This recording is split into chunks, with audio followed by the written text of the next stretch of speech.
यहाँ पर संबोधन करते हुए कहा, और इन आश्रमों की वजह से हम पाप आश्रम की वजह से हमें संसार में परिभ्रमण करते हैं, अशुभ कर्म की वजह से संसार का कारण होता है, और इन अशुभ कर्मों को हम कैसे अंदर बुलाते हैं ये वास्तविकता समझाते हुए कहते हैं। कल हम चर्चा कर रहे थे 5 मिथ्यात्व, और 5 मिथ्यात्व एकांत, विपरीत, विनय, संशय और अज्ञान, ये 5 मिथ्यात्व हैं।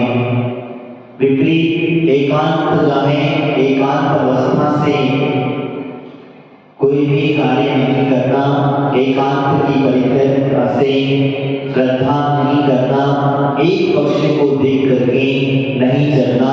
जैसे अगर किसी पैसे को, रुपया को अगर एक तरफ का नोट आप देख लेते हैं और एक तरफ का नहीं देखते हैं तो क्या होता? असली नकली का पहचान हो पाती है? असली नकली की पहचान हो पाती है?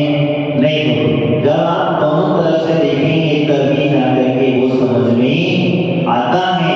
हो सकता है एक तरफ नकली लिखा हो, एक तरफ असली लिखा हो, एक में एक तरफ टू कॉपी जैसी की जैसी बना रखी हो और दूसरी छोटे से शब्दों में लिखा हो। ये नोट भारत सरकार के द्वारा मान्यता नहीं है तो वो नकली हो जाएगा।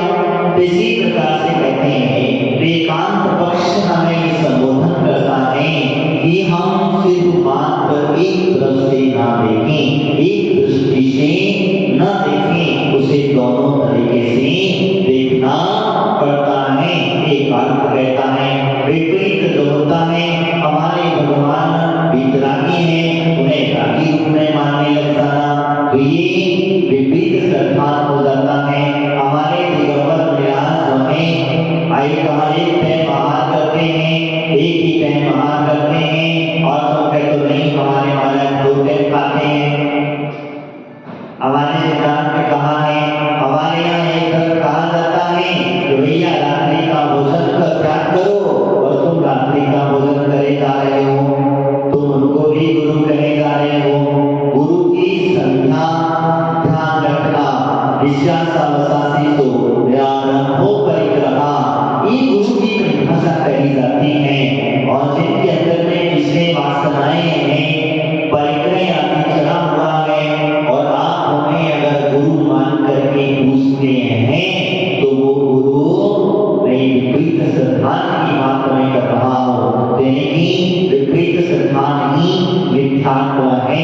आगे कहा विनय, विनय किसकी करना और किसकी नहीं करना, सिर्फ दीन शास्त्र के अलावा हमारे यहाँ विनय करने का प्रावधान नहीं कहा है। हाँ, औपचारिकता से विनय का प्रावधान आता है, विनय का प्रावधान औपचारिकता से आता है। औपचारिकता में जैसे अपने से कोई बड़ा है, अपने माता पिता है, अपने बंधु बांधव है, अपने से कोई बड़ा व्यक्ति है तो उसे सम्मान करना, अपमान नहीं करना। जिस प्रकार से हम भगवान की जो विनय करते हैं उस प्रकार से विनय उनकी नहीं हुआ करती है, ये ध्यान रखना। दूसरी बात एक और कही जाती, कुदृष्टि, मिथ्या दृष्टि जो है, या मिथ्या देवता है, मिथ्या गुरु है, मिथ्या शास्त्र है, इनकी विनय आदि करना ये भी मिथ्यात्व का कारक है। इनके सम्मान देना ये भी मिथ्यात्व का ही एक प्रकार का कारक है। संशय, भगवान की वाणी में किसी भी प्रकार का संशय नहीं करना।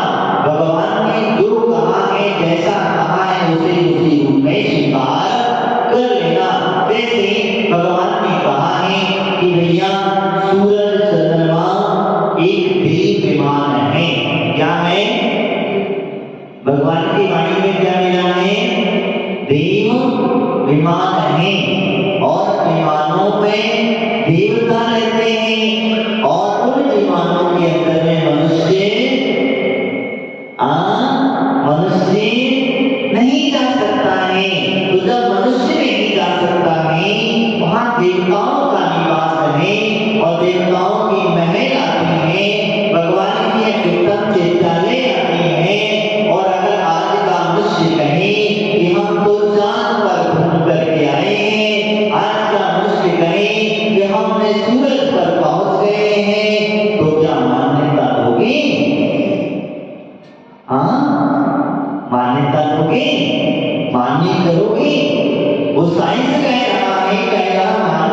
करोगे कि संशय है, संभव नहीं है। और अगर कहीं तुमने माना तो हो सकता है चला गया होगा, पहुंच गया होगा, कौन सी बड़ी बात है। भगवान की वाणी को तुलना कर कोई संभव नहीं है, संशय नहीं करना।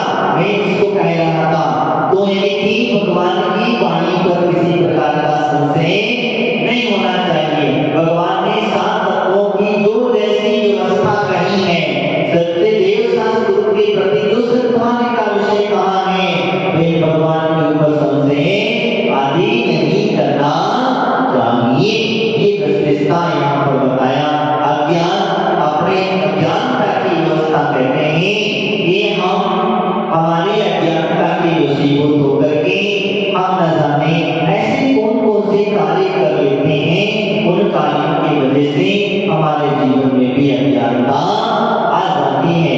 तो कोई भी अज्ञानता पूरी कार्य नहीं करना, ये वास्तविकता अज्ञानता में वन विख्यात योग बंधना अवृत्ति द्वादश अवृत्ति जानो पंचोरविश मिले कसाय, पंचोरविश कसाय मिले सब 57।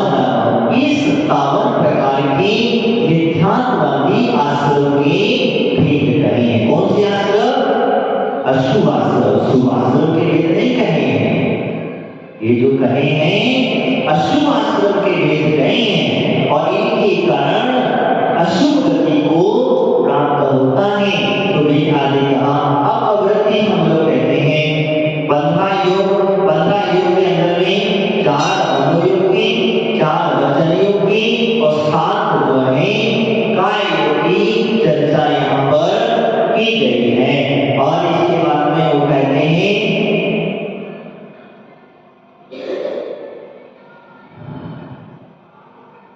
बंधा योग से द्वादश अवृत्ति। द्वादश अवृत्ति क्या है? द्वादश अवृत्ति का मतलब होता है 5 स्थावर। 5 स्थावर कौन से? 5 स्थावर, 1 इंद्रिय, 2 इंद्रिय, 3 इंद्रिय, 4 इंद्रिय और 5 इंद्रिय। स्थावर है के जीव कहे। एक रस कह दिया तो कितने हो गए? 6। समझ गए? 6, 5 इंद्रिय, इंद्रियों की व्यवस्था करें। तो इन जीवों को घात नहीं करना। अवृत्ति का मतलब क्या है? अवृत्ति का मतलब है इन जीवों का घात नहीं करना। अब इनका घात क्या नहीं करना? जैसे इंद्रिय जीव है, अब आप श्रावक है, श्रावक जमीन आदि खेती किसानी करता है। अगर खेती किसानी कर रहा है तो एक इंद्रिय जीव का घात होगा या नहीं? 2 इंद्रिय जीव का घात होगा कि नहीं होगा? होगा। यानी कि इस प्रकार से कहा है कि इंद्रिय जीव का घात होगा कि नहीं होगा? अगर नहीं होगा तो किसानी कैसे होगी, खेती कैसे होगी? ये सारी बातें कहनी है। तो इस प्रकार से उन्होंने कहा तो कहते क्या करना चाहिए? तो श्रावक है, और श्रावक संकल्प रूपी हिंसा का त्यागी नहीं होता। ध्यान रखना, संकल्प पूर्वक हिंसा का त्यागी नहीं होता है। तो उसी चीज को उन्होंने कहा कि जो तुम पाप बंद व्यापार करते हो, व्यापार में भी कई प्रकार की हिंसा होती है, कई प्रकार का झूठ आदि बोल करके करता है। आपका किसमें व्यापार आदि वो ग्रस्त है, तो ग्रस्त को अवृत्ति शब्द कहा गया। वृद्धि के लिए कहा गया सब चीजों से विरक्ति पाना। वृद्धि का मतलब ये होता है अगर इन सब झूठ जो है 5 स्थावर और ग्रस्त, ध्यान रखिएगा।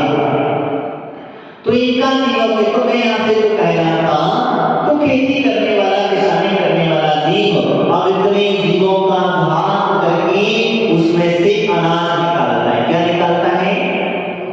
तुम्हारे लिए खाने योग्य जो अनाज होता है वो इतने जीवों का भाग करके तैयार होता है। होता है कि नहीं होता? हाँ होता है, ये बात होता है। हाँ, तो अब बताओ, इतने जीवों का घात करके हम उस अनाज को ग्रहण करते हैं और ग्रहण करने के पश्चात अब उसका पाप का बंध कैसे होगा? पाप का बंध किसे होगा? उतने जीवों का घात हुआ है, उसका पाप का बंध कैसे होगा? आश्रम किसका होगा? आश्रम की व्यवस्था समझाते कहते हैं, तो कहते हैं जो किसान है वो किसान ने जो कर्म किया है उसका उसे फल मिला। उसे फल क्या मिला? धन। उसने अपना द्रव्य बेच दिया और जब द्रव्य बेच दिया है तो उसे उसका फल मिल गया। मिला क्या मिला? मिला। उसे उसका फल मिला। इसी प्रकार से अब हमने खरीदा है तो हमें भी मिलेगा, क्योंकि वो द्रव्य किसान ने कमाया। बने किसके लिए है? अपनी आजीविका चलाने के लिए, स्वयं के खाने के लिए। उसमें सभी भागीदारी थोड़े थोड़े थोड़े थोड़े थोड़े थोड़े करके बन गए। क्योंकि हमारे यहाँ कहा जाता है कृत्य कार्य अनुमोदना। समझ में आया? कृत्य नहीं करना, कार्य नहीं करवाना, अनुमोदना किसी की कार्य की अनुमोदना कर देना। करना कि नहीं करना? अरे बहुत सुंदर गेम है, किसान ने बहुत मेहनत करके उपाय होंगे, इतना कर मेहनत की होगी, सुंदर है, बस वही तुम्हारे पास में हुआ गया वास्तव वर्ग। तुम्हें यहाँ से कहना था अवृत्ति, तो एक इंद्रिय का घात नहीं करना, दो इंद्रिय आदि का घात नहीं करना। इसके बाद में दृश्य इंद्रिय का भी घात नहीं करना। कौन होता है? वृत्ति व्यक्ति इनका घात नहीं करता। अवृत्ति जो होती है, जो घात करता है वो अवृत्ति कहलाता है। ध्यान में रखिएगा। हाँ, इसके पश्चात उन्होंने कहा 5 इंद्रिय, 5 इंद्रिय और 1 मन, कितने हो गए? 6 और 6 12। अब जब 12 अवृत्ति की जब चर्चा करते हैं तो 5 इंद्रिय कौन सी? स्पर्श, रसना, ग्रहण, चक्षु और कर्म। स्पर्श इंद्रिय को बस में नहीं करना। सबसे पहला स्पर्श इंद्रिय को बस में नहीं करना, ये अवृत्ति का कार्य है। स्पर्श के बाद में रसना इंद्रिय, खाने के लिए कंट्रोल नहीं करना, इसका काम है रसना इंद्रिय। आप वर्ष कैसा खा रहे हैं, कौन सा खाना नहीं खाना, ये सारी बातों का हमें ध्यान रखना चाहिए। और इस पर नहीं ध्यान रखोगे तो उसका दुख आपके पास में स्वयं देखने को मिल जाता है। समझ में आया? तो दूसरा हुआ स्पर्श इंद्रिय, पहला स्पर्श, दूसरा रसना, तीसरा घ्राण। घ्राण इंद्रिय क्या कहता है? सुगंधता। सुगंधता, तो अच्छी सुगंधता आती है तो मन प्रसन्न हो जाता है, और दुर्गंधता आती है तो मन दुखी हो जाता है। तो ये भी कार्य नहीं करता। अवृत्ति व्यक्ति तो कहता है सुगंध आई तो प्रसन्नता आ गई, और दुर्गंध आई तो नाक क्या करा? बंद कर लिया। ये अवृत्ति के लक्षण है, वृत्ति के लक्षण नहीं है, ये अवृत्ति के लक्षण है। और अवृत्ति जीव की व्यवस्था बन रहा है। तो इसी प्रकार से का घ्राण। इसके बाद क्या आया? चक्षु। क्या आया? चक्षु। चक्षु इंद्रिय कहता है सुंदर सुंदरता की व्यवस्था। और सुंदर व्यवस्था दोनों चीजों को देखना, रूप रंग गंध आदि का प्रभाव है, रूप आदि जो है इनको समझना। ये काला पीला नीला हरा जो भी हमें दिख रहा है, ये चक्षु इंद्रिय का विषय है। अब इसमें होता क्या है? हम अवृत्ति अवस्था के लिए जाते हैं तो यानी कि जैसे आपने अपनी धर्म पत्नी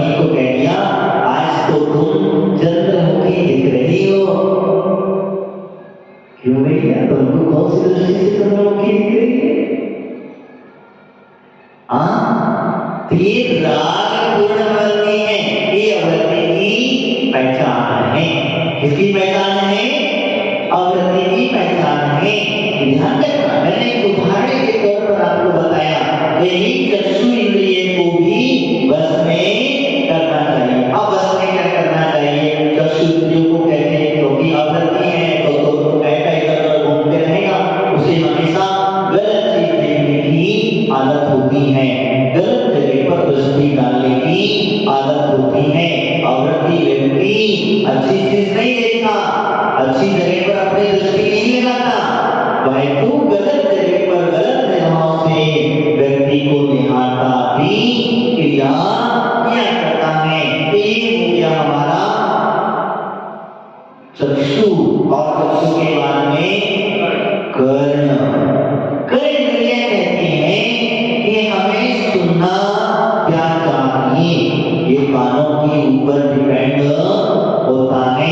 अगर आप चाहें आपकी कर्ण इंद्रियों पर कंट्रोल हो, अगर आप अपने अनुसार इन्हें चला सकते हो, तो लाखों की भीड़ में भी जिस व्यक्ति की आप आवाज सुनना चाहते हो, सिर्फ उसी की ही आवाज आपके कानों में पड़ेगी। इतनी भीड़ में और सिर्फ आप उसकी बात को सुन बाकी लोगों की आवाज नहीं सुन।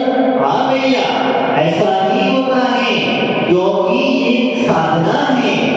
मैं जो आपसे कह रहा हूं एक साधना है, और साधना की बल से ही सब कुछ कर सकता है। इसी प्रकार से मैं आपसे कह रहा था कि सुनना, क्या सुनना? अच्छा सुनना, बुरा नहीं सुनना, बुराई नहीं सुनना। कोई तुम्हारी निंदा कर रहा है, उस तरफ कानों की दृष्टि मत चलाना। आप तो भगवान की जहाँ स्तुति हो रही है वहां पर लगाओगे तो देखोगे कि कर्ण है, इंद्रियां अपनी तुरंत कड़क से खुलती है। भगवान की भक्ति के लिए नहीं सुनेगा, एक बार तो अनदेखा सुना कर देगा।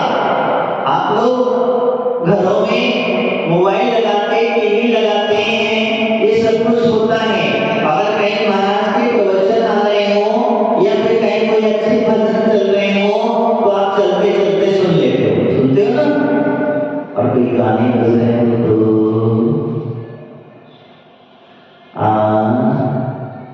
कोई किसी की मरण की न्यूज आ रही हो तो, कोई नाटिका अच्छी मनपसंद आ रही हो तो हम स्थायी होकर के, अरे हमने तो यहाँ तक देखे हैं कि लोग खाना भी छोड़ देते हैं। वो खाना खाने में मन का नहीं रहता, खाने पीने में मन नहीं रहता, वो उसमें ऑपरेशन उसका लगा। ये अवृत्ति व्यक्ति जो होता है तो हमेशा गाने सुनने आदि में अपना मन लगा लेता है, राग भाव पूर्वक जो कार्य हो रहे हैं उनमें मन लगा लेता है, निंदा आदि में मन लगा लेता है। लेकिन भगवान की वाणी और भगवान की वासना, भगवान की बातें उन्हें सुनने पर उसका मन नहीं लगता है, एकाग्रता नहीं होती है। इसीलिए उन्होंने कहा कि अवृत्ति की पहचान है। अगर कोई व्यक्ति चलते चलते सुन लेता है, ठीक है, कोई बात नहीं है। तो इस प्रकार से यहाँ पर द्वादश अवृत्ति, आखिर में पांचवा कहा, 500 में छठा कहा मन। समझना कि मन बड़ा विचित्र है, मन में बड़ा विचित्र है, एक 500 इंद्रियों पर भारी है। क्या? जिस व्यक्ति के पास में मन बस में हो जाता है, उसकी इंद्रियां भी बस में हो जाती हैं। इस मन को कैसे करें? मन तो मन है और ये तो सुनता नहीं है, और इसको जितना भी भगाओ थकता नहीं है। कभी कभी क्षण में पता चले अभी यहाँ है, कभी पता चले बाराबंकी पहुंच गया, कभी पता चला लखनऊ पहुंच गया, कभी पता चला दिल्ली पहुंच गया, और कहीं पता चला तो किसी विदेश में पहुंच गया। तुरंत क्षणिक में यहाँ क्षण में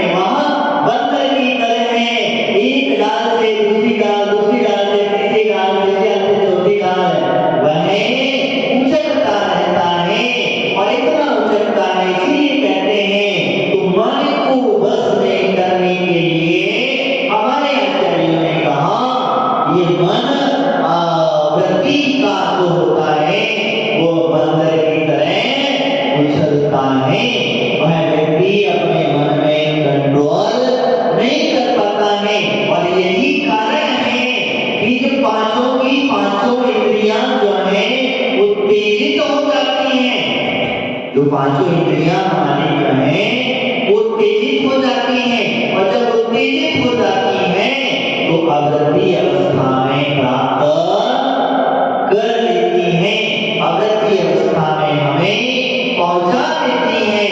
इसीलिए मैंने आपसे कहा तो मन, ये मन को बस में करना चाहिए। कैसे करें? तो कहते हैं भगवान की पूजा पाठ में मन लगाओ, गुरुओं की अमृत में वाणी को सुनने में मन लगाओ, इधर उधर की बातें, फालतू की व्यर्थ की चर्चाएं मत करो, और ये नियम करो कि हम अपने 3 शास्त्र गुरु के समक्ष मंदिर में जाएंगे, गुरुओं के पास जाएंगे तो हम फालतू की व्यर्थ की चर्चाएं नहीं करेंगे।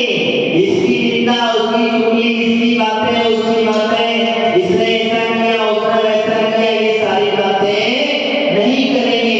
आप देखना थोड़ी सी कठिनाई जरूर होगी, परेशानियां होगी अवश्य, लेकिन धीरे धीरे करके आप उसको मन को बस में करने लग जाओगे। और जिस व्यक्ति का मन पर काबू होता है वो जिधर भी चला जाए, जिस दिशा में भी चला जाए, उसे कोई व्यक्ति हरा नहीं सकता। इसे कहा भी है, लौकिक में कहा जाता है मन के हारे हार है, मन के जीते जीत। क्या कहा? मन से तुम हार गए तो फिर हार गए, और मन में अगर उमंग है कि नहीं मैं जीत सकता हूं, ऐसे आप कोई कार्य करते हो, व्यापार करते हो, या आप बिजनेस जो भी दुकानों पर खेती बाड़ी करते हो, तो विचार कर ले व्यक्ति नहीं मेरी दुकान तो बहुत अच्छी चलती है, मेरी दुकान पे बहुत गिराती है, भाई दिन भर मन में पक्का दृढ़ विश्वास चाहिए। मैं कहता हूँ 99% अगर भी विश्वास है और 1% अगर विश्वास नहीं है तो काम नहीं चलेगा। इसमें 101% वाला विश्वास चाहिए। जैसे आपके दुकान पर कोई ग्राहक आया, कस्टमर आया, इतना सारा सामान रखा हुआ है, अन्य ग्रंथ आइटम रखे हुए हैं, और किसी ने आपसे मांगा फला फला चीज हमें चाहिए, तो आप कैसे कह देते हो कि चीज है और नहीं है? कैसे कह देते हो? अनगिनत आइटम पड़े हैं और वहां तुम्हें ना तो किसी प्रकार से देखना है, सोचना है, लेकिन कुछ नहीं तो कहते हैं मन का विश्वास है, मन ने कह दिया है तो है, और मन ने कह दिया नहीं तो नहीं है। बस यही कारण है, मन का दृढ़ विश्वास बहुत जरूरी हुआ करता है। अब इसको किस तरह लगाना है ये आपके हाथ में है। अवृत्ति अवस्था में लगाना है या वृत्ति अवस्था में लगाना है। वृत्ति की अवस्था जो होती है वो आगे हम उससे भी चर्चा करेंगे। हम अभी अवृत्ति की भावना भाले करते हैं, तो अवृत्ति के बारे में तो कहा गया है इस प्रकार से ये 12 अवृत्ति कितनी हुई? 12 अवृत्ति, 25 कसाय मिले इन्हें 57। 5 और 20 कसाय कितनी होती है? 25 कसाय होती है। मैं आपको संक्षिप्त बता रहा हूँ, डिटेल में बताए, इससे हम आगे कुछ चर्चा करें, समय मिलेगा तो। 5 और 20 का 25 कसाय, और 25 कसायों के बीच में सबसे पहले क्रोध, मान, माया, लोभ, ये 4 कसाय हैं। मुख्यतः से 4 कसायों के अंदर में अनंतानुभूति, अप्रत्यक्ष, प्रत्यक्ष और संतुलन कितनी हो गई? 4। यानी कि अनंतानुभूति, क्रोध, मान, माया, लोभ, प्रत्यक्ष, अप्रत्यक्ष, क्रोध, मान, माया, लोभ, प्रत्यक्ष, क्रोध, मान, माया, लोभ, और संतुलन, क्रोध, मान, माया, लोभ। समझ में आया? कितनी हो गई? 4 को 16 एक कसाय होती है, 16। और इसके बाद में 9 कसाय, कितनी? 9 कसाय। 9 कसाय में कौन कौन सी? हाँ, सर्दी, रति, शोक, भय, सत्वेद और पुरुषवेद। इस प्रकार से ये 9 कसाय हो गए। इस सब मिलकर के कितना हो गया? 25। ये कसायों का कार्य क्या है? कसना। किसको कसना? शब्द समझ लेना। कसाय का कार्य है कसना। और किसको कसना है? ये कसना है आत्मा को कसना। क्या करता है? आत्मा को कसता है। आत्मा के ऊपर कर्मों को लादता चला जाता है, लादता चला जाता है। आत्मा बिल्कुल पीड़ित होती चली जाती है। ये कसायों का कार्य है। जैसे किसी के मन में क्रोध आया, क्रोध आया ना, ये आश्रम है। कितना विस्तार हम कल इस विषय पे और चर्चा करेंगे। तो क्रोध आया, अगर क्रोध आया है तो जब क्रोध आया है तो कोई ना कोई साइड इफेक्ट अवश्य करके जाएगा। अब क्रोध आया है तो क्रोध आने के बाद में होता क्या है? हम किसी को एक थप्पड़ मार दिए, गुस्से में हमने मार दिया। और जब मार दिया तो क्या हुआ? कर्मों का आश्रम हुआ कि नहीं हुआ? कर्मों का आश्रम हुआ कि नहीं हुआ? हुआ। जब कर्म तुमने आश्रम कर लिया, थप्पड़ मार दिया, बंद हो गया, और जब वो हृदय में आएगा तो क्या करेगा? तुम्हारे पर वो दूसरा व्यक्ति जब वो बलवान होगा तो वो क्रोध करेगा और वो थप्पड़ का बदला एक की जगह तो भी लगा सकता है। ये